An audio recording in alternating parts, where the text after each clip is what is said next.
धातुओं में, धातु के गुण में नहीं पाए जाते। तो हम इसको इसकी परिभाषा लिखते हैं। तो इसकी परिभाषा क्या है? वे तत्व जो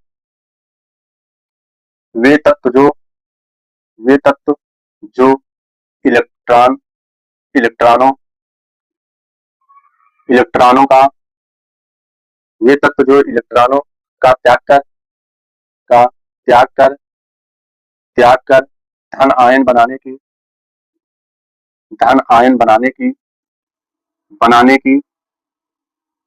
की प्रवृत्ति रखते हैं प्रवृत्ति रखते हैं प्रवृत्ति रखते हैं प्रवृत्ति रखते हैं वे धातु या मेटल कहलाते हैं कहलाते हैं। तो इसकी परिभाषा क्या हो गई? वे तत्व जो इलेक्ट्रॉनों का त्याग कर धन आयन बनाने की प्रवृत्ति रखते हैं, धातु कहलाते हैं। अब धातुओं में इनके क्या क्या गुण होते हैं, और आगे हम लिख सकते हैं इनमें जो है, इन धातुओं में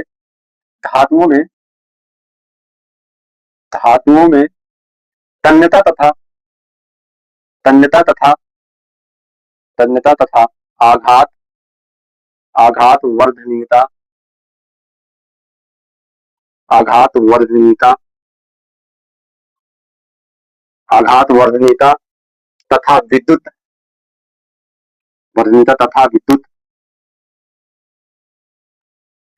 तथा विद्युत एवं ऊर्जा विद्युत एवं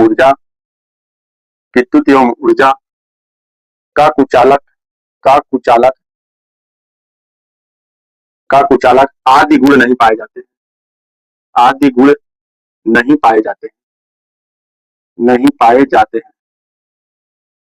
नहीं पाए जाते हैं। जैसे जैसे तो इसकी परिभाषा क्या हो गई? वे तत्व जो इलेक्ट्रॉनों का त्याग कर धन आयन बनाने की प्रवृत्ति रखते हैं तथा इन धातुओं में तन्यता तथा आघात वर्धनीयता और विद्युत एवं ऊर्जा का कुचालक आदि गुण नहीं पाए जाते हैं। और इसके उदाहरण हो गए जैसे कॉपर हो गया, जिंक हो गया, एल्यूमिनियम हो गया, आयरन हो गया। तो इसके उदाहरण हो गए कॉपर हो गए, copper Cu, zinc copper zinc aluminium aluminium हो गया, Al एल्यूमिनियम हो गया, और आयरन हो गया Fe। तो इसके उदाहरण हो गए कॉपर, जिंक, एल्यूमिनियम, आयरन, इसके उदाहरण हो गए। तो इतनी बात आप लोगों को समझ में आ गई, जिनमें आघात वर्धनीयता एवं विद्युत का कुचालक आदि गुण नहीं पाए जाते हैं और वो धन आयन बनाने की प्रवृत्ति रखते हैं, वे तत्व धातु कहलाते हैं, मेटल्स कहलाते हैं। इसको नोट करिए, फिर आगे हम बताते हैं। तत्व के बाद धातु के बाद अधातु नॉन मेटल के बारे में बताते हैं। तो इसको आप लोग नोट करिए, इसके बाद इसको साफ करके आगे बताते हैं।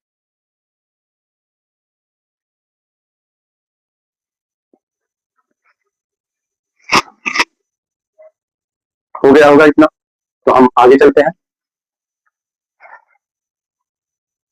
आगे हम बताएंगे नॉन मेटल बताएंगे।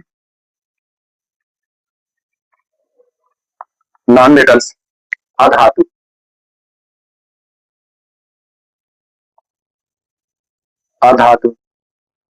नॉन मेटल्स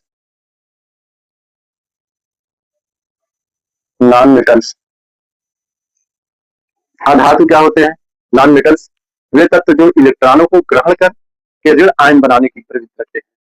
वे तत्व जो इलेक्ट्रॉनों को ग्रहण कर ऋण आयन बनाने की प्रवृत्ति रखते हैं, अधातु कहलाते हैं।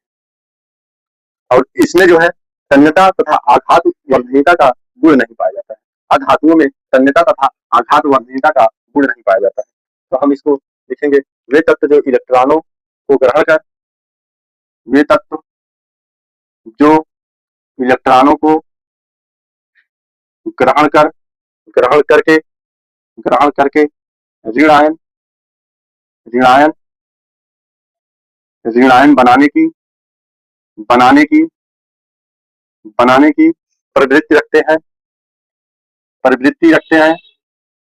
प्रवृत्ति रखते हैं अधातु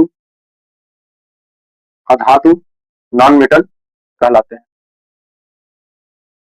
हैं। इसमें तन्यता तथा आघात वर्धनीयता का गुण नहीं पाया जाता है। इसमें इसमें तन्यता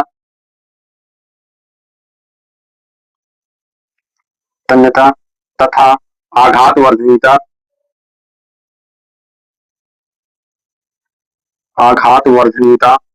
का गुण गुण नहीं पाया जाता है। का गुण नहीं पाया जाता है। नहीं पाया जाता है। नहीं पाया जाता है। जैसे इसके उदाहरण क्या हो गया, तो इसको कह सकते हैं नॉन मेटल को वे तत्व जो इलेक्ट्रॉनों को ग्रहण करके ऋण आयन बनाने की प्रवृत्ति रखते हैं, अधातु नॉन मेटल्स कहलाते हैं। इनमें तन्यता तथा आघात वर्धनीयता का गुण नहीं पाया जाता है। इसके उदाहरण क्या हो गए, इसके उदाहरण में हम देखेंगे। और इसको आगे एक चीज और बता दें आपको, इसको आगे एक चीज और बताएं, ये भंगुर होते हैं। ये भंगुर होते हैं। यहाँ हम लिख सकते हैं ये भंगुर होते हैं। भंगुर होते हैं। अब ये भंगुर क्या होते हैं, भंगुर जो आसानी से आयनों में टूट जाते हैं, जो आसानी से आयनों में टूट जाते हैं। तो यहाँ लिख सकते हैं भंगुर, यहाँ ब्रैकेट में आयनों में टूट जाते हैं। आयनों में टूट जाते हैं। टूट जाते हैं। भंगुर का मतलब यही होता है आयनों में टूट जाते हैं। इसमें आघात वर्धनीयता और विद्युत के कुचालक आदि गुण नहीं पाए जाते हैं। ग्रेफाइट को छोड़कर, ग्रेफाइट को छोड़कर सभी में, यहाँ ग्रेफाइट को छोड़कर, ग्रेफाइट को छोड़कर छोड़कर सभी में आघात वर्धनीयता और का गुण नहीं पाया जाता है। तो इसके उदाहरण क्या हो गए, जैसे जैसे हम इसको उदाहरण देखेंगे, जैसे सल्फर, सल्फर हो गया, सल्फर यस, फ्लोरीन हो गया, फ्लोरीन हो गया, फ्लोरीन यप, और आगे देखेंगे ब्रोमीन भी हो गया, bromine B R, B R, और बाकी होते हैं, बस इतने याद रखें। तो सल्फर हो गया, फ्लोरीन हो गया, ब्रोमीन हो गया, ऑक्सीजन हो गया, ऑक्सीजन भी देखते हैं, ऑक्सीजन हो गया, ऑक्सीजन, ऑक्सीजन ओ। तो इनके उदाहरण है। तो आप लोग नॉन मेटल के बारे में देखा। नॉन मेटल वे तत्व जो इलेक्ट्रॉनों को ग्रहण करके ऋण आयन बनाने की प्रवृत्ति रखते हैं, अधातु कहलाते हैं, नॉन मेटल कहलाते हैं। इनमें तन्यता तथा आघात वर्धनीयता का गुण नहीं पाया जाता है, ग्रेफाइट को छोड़कर। अर्थात ये भंगुर होते हैं, जो आयनों में टूट जाते हैं तो भंगुर कहते हैं। जैसे सल्फर हो गया, फ्लोरीन हो गया, ब्रोमीन हो गया, और ऑक्सीजन हो गया। और अगली हेडिंग हम देखेंगे उपधातु। उपधातु क्या होते हैं, तो आप लोग नोट करिए इतना। आशा करते हैं आप लोग को अच्छे से समझ में आ रहा होगा। अगली क्लास में हमने तत्व, यौगिक, ये सब के बारे में बताया था, तो आप लोग को वहां तक अच्छे से समझ में आ गया होगा। टॉपिक वाइज बता रहे हैं, और इसके बाद कल जो है इससे रिलेटेड जितने क्वेश्चन बन सकते हैं उसको हम बताएंगे। 50 क्वेश्चन लेके आएंगे, इसके जितने क्वेश्चन बन सकते हैं उसी में से एनटीपीसी, ग्रुप डी, रेलवे, जितने भी एग्जाम है सब उसी से फंसेंगे। तो आप लोगों ने नोट कर लिया होगा, नोट करिए थोड़ा सा जल्दी।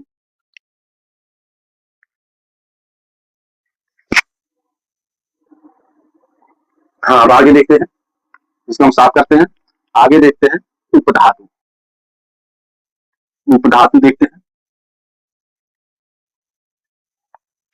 अगली हेडिंग देखते हैं उपधातु।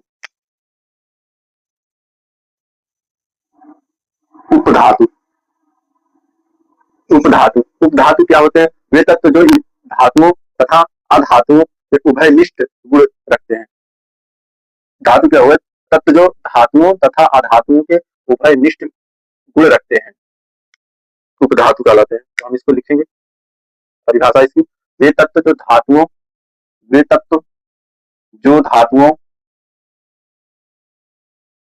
वे तत्व जो धातुओं तथा अधातुओं, तथा अधातुओं, अधातुओं में उभयनिष्ठ गुण, में उभयनिष्ठ,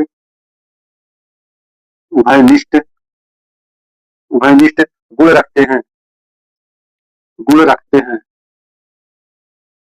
गुण रखते हैं उपधातु कहलाते हैं, उपधातु कहलाते हैं, उपधातु कहलाते हैं। अब उपधातु में जैसे इसमें हम इसके उदाहरण लिखेंगे, जैसे जैसे उपधातुओं के उदाहरण जैसे जर्मेनियम हो गया, आर्सेनिक हो गया, एंटीमनी हो गया, ऐसे पदार्थ उपधातु होते हैं। तो हम लिख सकते हैं, तो हम लिखेंगे जर्मेनियम हो गया, जर्मेनियम, जर्मेनियम हो गया, जिसको जो आर्सेनिक हो गया, आर्सेनिक हो गया, germanium, arsenic, antimony, antimony, bromine भी हो गया, बी आर हो गया, और सिलिकॉन भी हो गया, silicon, silicon, silicon S I हो गया। तो ऐसे पदार्थ उपधातु कहलाते हैं। तो वे तत्व जो धातुओं तथा अधातुओं में तन्यता, उपधातुओं में उभयनिष्ठ गुण रखते हैं, उभयनिष्ठ गुण रखते हैं, ध्यान दीजिए, उभयनिष्ठ गुण रखते हैं उपधातु कहलाते हैं। जैसे जर्मेनियम हो गया, आर्सेनिक हो गया, एंटीमनी हो गया, सिलिकॉन हो गया, ब्रोमीन हो गया, ब्रोमीन हो गया, ब्रोमीन हो गया, ये सब जो है उपधातु होते हैं। तो इतना आप लोग नोट करिए। इसके बाद हम यही बताएंगे यौगिक, यौगिक अगली क्लास में बताए थे, यहाँ फिर से बता दे रहे हैं। यौगिक, यौगिक में दो पार्ट होते हैं, कार्बनिक यौगिक और अकार्बनिक यौगिक। तो आप लोग इतना नोट करिए, फिर हम बताते हैं।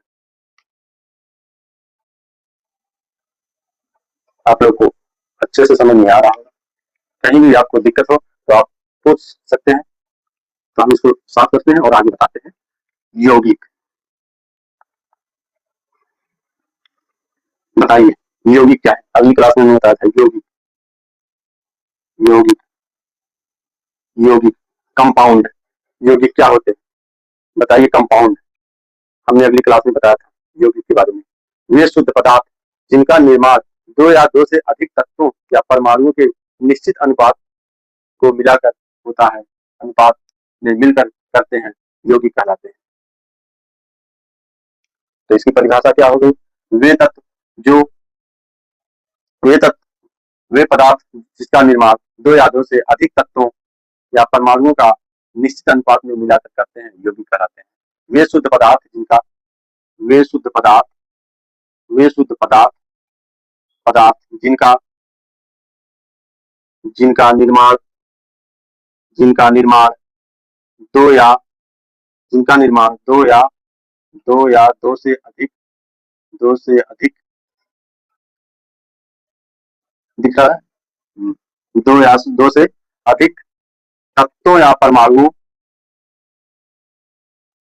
तत्वों या परमाणुओं, तत्वों या परमाणुओं, तत्वों या परमाणुओं का निश्चित अनुपात, का निश्चित अनुपात, निश्चित अनुपात, निश्चित अनुपात, वे शुद्ध पदार्थ जिनका निर्माण दो या दो से अधिक तत्वों या परमाणुओं के निश्चित अनुपात में मिलाकर किया जाता है, अनुपात में मिलाकर, मिलाकर करते हैं, करते हैं, यौगिक कहलाते हैं, यौगिक कहलाते हैं, यौगिक कहलाते हैं। जैसे, जैसे देखेंगे, जैसे H2SO4, H2SO4, H2O पानी और NaCl sodium chloride, sodium chloride, chloride, तो ये यौगिक होते हैं, कंपाउंड। परिभाषा क्या है? दो, वे शुद्ध पदार्थ जिनका निर्माण दो या दो से अधिक तत्वों या परमाणुओं का निश्चित अनुपात में मिलाकर करते हैं, यौगिक कहलाते हैं। जैसे H2SO4, H2O, NaCl sodium chloride. तो ऐसे पदार्थ को हम यौगिक कहते हैं। तो अब यौगिक में दो पार्ट होता है, एक कार्बनिक यौगिक, कार्बनिक यौगिक आगे हमने बताया था, कार्बनिक यौगिक, यौगिक, और दूसरा अकार्बनिक यौगिक, अकार्बनिक यौगिक, अकार्बनिक यौगिक, तो हम एक एक को देखते हैं। हम पहले देखते हैं कार्बनिक यौगिक। हम इसको साफ करके आगे बताते हैं कार्बनिक यौगिक क्या होते हैं। नोट कर लिया होगा आपने। ऐसी बेहतरीन क्लास के लिए हमारे चैनल को लाइक और सब्सक्राइब करें। आपको chapter wise science, biology, chemistry और फिजिक्स जितने टॉपिक हैं सबको हम चैप्टर वाइज सबको कंप्लीट करेंगे और आपके परीक्षा में फंसेंगे सब। तो हम देखेंगे कार्बनिक यौगिक। कार्बनिक यौगिक, कार्बनिक यौगिक, कार्बनिक यौगिक, कार्बनिक यौगिक। तो कार्बनिक यौगिक क्या होते हैं? वे रासायनिक पदार्थ जिनमें कार्बन परमाणु के मुख्य रूप हाइड्रोजन, ऑक्सीजन, नाइट्रोजन, सल्फर जैसे जैसे तत्व के साथ सहसंयोजक बने के जुड़े होते हैं। तो ऐसे पदार्थ को कार्बनिक यौगिक कहते हैं। तो हम लिखेंगे क्या? वे रासायनिक पदार्थ, वे रासायनिक पदार्थ, वे रासायनिक पदार्थ, वे रासायनिक पदार्थ, रासायनिक पदार्थ जिनमें कार्बन परमाणु, जिनमें कार्बन परमाणु, कार्बन परमाणु, वे रासायनिक पदार्थ जिनमें कार्बन परमाणु मुख्य रूप से मुख्य जिनमें कार्बन परमाणु मुख्य रूप से hydrogen, hydrogen, oxygen, nitrogen, sulphur, sulphur आदि जैसे पदार्थ, जैसे पदार्थ, जैसे पदार्थ कार्बन परमाणु जैसे पदार्थ के साथ, जैसे पदार्थ के साथ साथ सहसंयोजक बंध, इसमें सहसंयोजक बंध द्वारा जुड़े होते हैं। सहसंयोजक, सहसंयोजक बंध द्वारा जुड़े होते हैं, द्वारा जुड़े होते हैं। ऐसे पदार्थ को कार्बनिक, इसके उदाहरण देखेंगे आप। उदाहरण में देखेंगे जैसे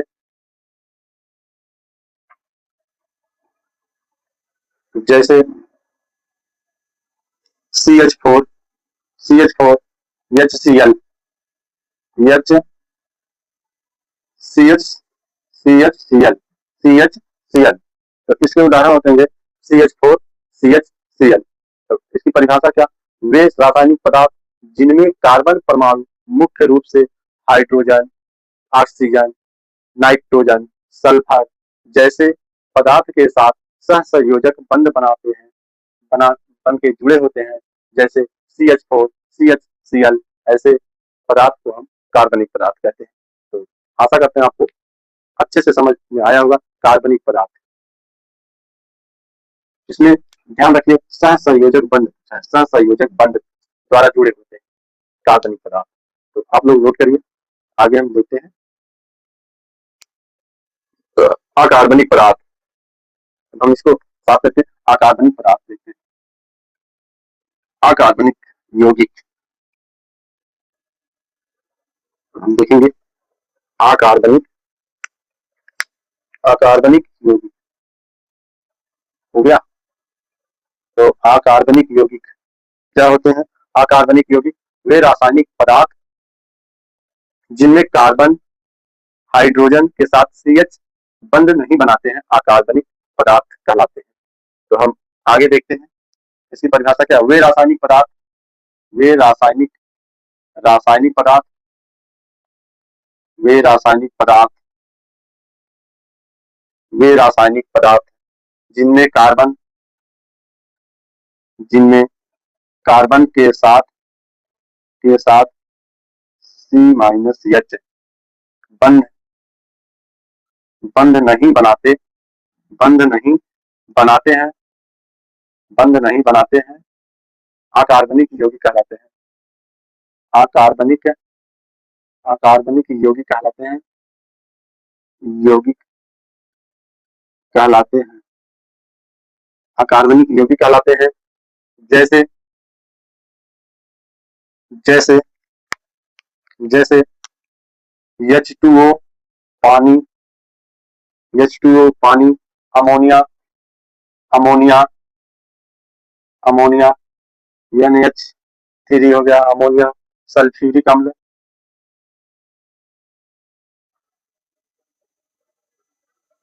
सल्फ्यूरिक सल्फ्यूरिक अम्ल,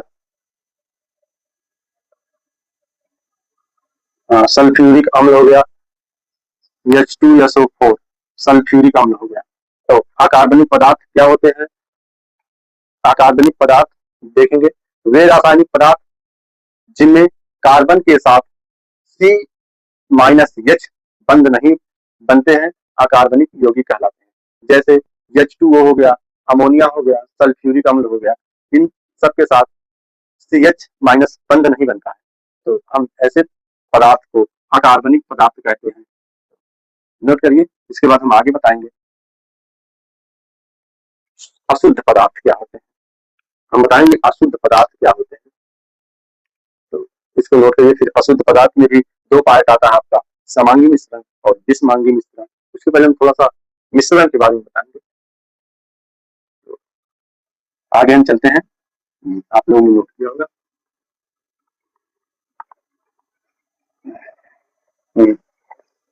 आगे हम देखेंगे अशुद्ध पदार्थ। अशुद्ध पदार्थ, शुद्ध पदार्थ के बारे में हमने बताया था, अब ये है अशुद्ध पदार्थ। शुद्ध पदार्थ के बारे में हमने अगली क्लास में बताया था, तो हम देखेंगे अशुद्ध पदार्थ। वे पदार्थ जो दो या दो से अधिक पदार्थों के किसी भी अनुपात में मिलने से बनते हैं अशुद्ध पदार्थ कहलाते हैं। वे पदार्थ देखेंगे, वे पदार्थ जो दो या दो से अधिक जो दो या दो से अधिक वे पदार्थ जो दो या दो से अधिक पदार्थों के दो या दो से अधिक पदार्थों के पदार्थों के पदार्थों के किसी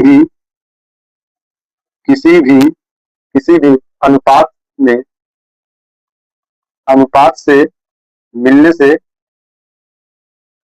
अनुपात मिलने से बनते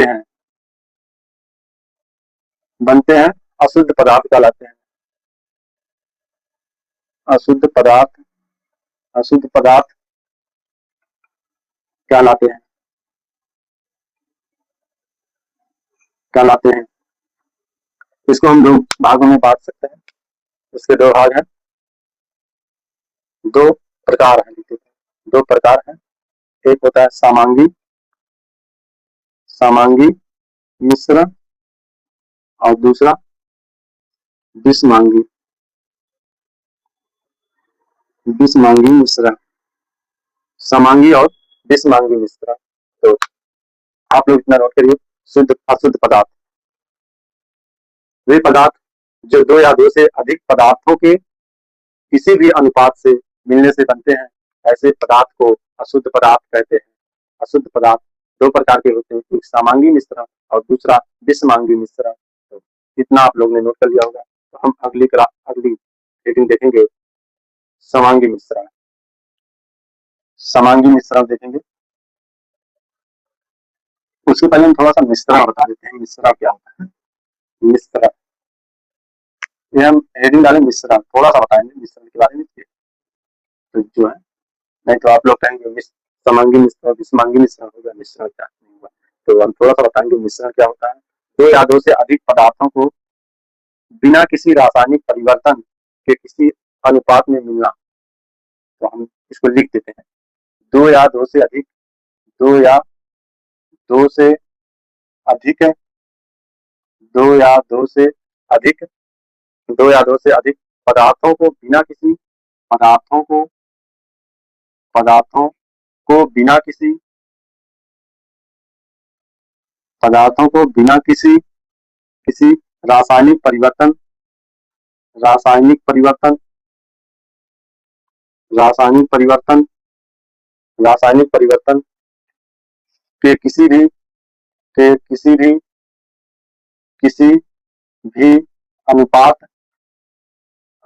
में मिलते हैं, अनुपात में मिलते हैं, मिश्रण कहलाते हैं, मिश्रण कहलाते हैं। तो हम इसको थोड़ा सा ऐसे बता दिए थे, मिश्रण कहलाते हैं। तो हम हमारी मेन हेडिंग है समांगी मिश्रण। तो समांगी मिश्रण देखेंगे, इसको हम साफ करके समांगी मिश्रण, समांगी मिश्रण, समांगी मिश्रण, समांगी मिश्रण क्या होते हैं? समांगी मिश्रण वे मिश्रण जिनमें अवयव या पदार्थ पूरी तरह से आपस में घुल जाते हैं, समांगी मिश्रण होते हैं। तो हम लिखेंगे वे वे मिश्रण जिनमें वे मिश्रण जिनमें वे मिश्रण जिनमें जिनमें अवयव या पदार्थ अवयव या पदार्थ पदार्थ पूरी तरह पूरी तरह से आपस में घुल या मिल जाते हैं, घुल या मिल जाते हैं। ऐसे पदार्थ को समांगी समांगी समांगी मिश्रण कहते हैं। जैसे जैसे जैसे पानी में चीनी का घोल, जैसे पानी में चीनी का घोल, चीनी का घोल। और नंबर 2 नमक का पानी में घोल, पानी में घोल। तो समांगी मिश्रण क्या होते हैं? वे मिश्रण जिनमें अवयव या पदार्थ पूरी तरह से आपस में घुल या मिल जाते हैं, समांगी मिश्रण कहलाते हैं। जैसे पानी में चीनी का घुलना या नमक में पानी का घोल, नमक में पानी का घोल या पानी में चीनी का घोल। तो ये उदाहरण ध्यान दीजिए, आपको परिभाषा अपने आप समझ में आ गई होगी, पानी में चीनी का घोल। तो ये हो गया समांगी मिश्रण। और इसके आगे हम देखेंगे विषमांगी मिश्रण। तो आप लोग इतना नोट करिए। और हम एक बार पुनः पूछना चाह रहे हैं कि आप लोगों को अच्छे से समझ में आ रहा होगा। जहां आपको दिक्कत लगे वहां आप पूछ सकते हैं, कमेंट कर सकते हैं और अपने ग्रुप या दोस्तों के पास शेयर कर सकते हैं, जिससे हमारे द्वारा पढ़ाए गए विज्ञान के सभी सब्जेक्ट सभी विद्यार्थियों एवं बच्चों के पास पहुंच जाए। इसको नोट करिए, हम आगे बताते हैं।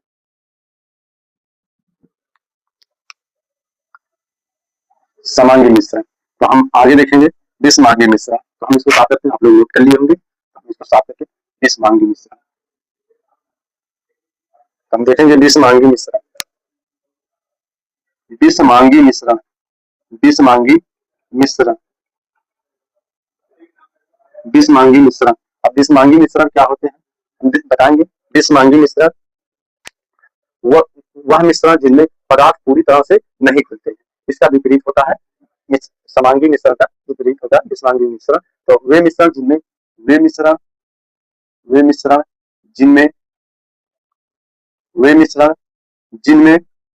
पदार्थ पूरी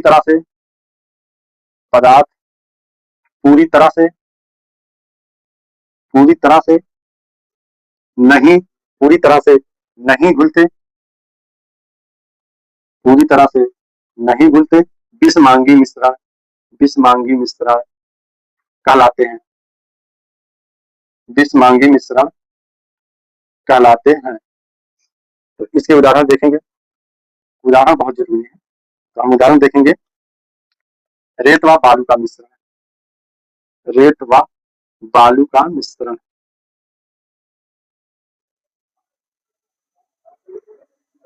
रेत व जल का मिश्रण। जल, रेत व जल का मिश्रण। जैसे बालू होगा, इसको रेत ना समझना है, बालू का जल में मिश्रण, तो उसमें डालेंगे तो मिक्स नहीं हो पाता, वो वैसे रह जाता है। तो हम इसको देखेंगे। तो इसकी परिभाषा क्या हो गई? विषमांगी मिश्रण वे मिश्रण जिनमें पदार्थ पूरी तरह से नहीं घुल पाते, विषमांगी मिश्रण कहलाते हैं। जैसे रेत व जल का मिश्रण, और इसके पहले वाले में देखे थे समांगी मिश्रण में, उसकी परिभाषा क्या थी? वे मिश्रण जिनमें पदार्थ पूरी तरह से घुल जाते हैं, समांगी मिश्रण कहलाते हैं। और सेम समांगी मिश्रण का उल्टा विषमांगी मिश्रण होता है।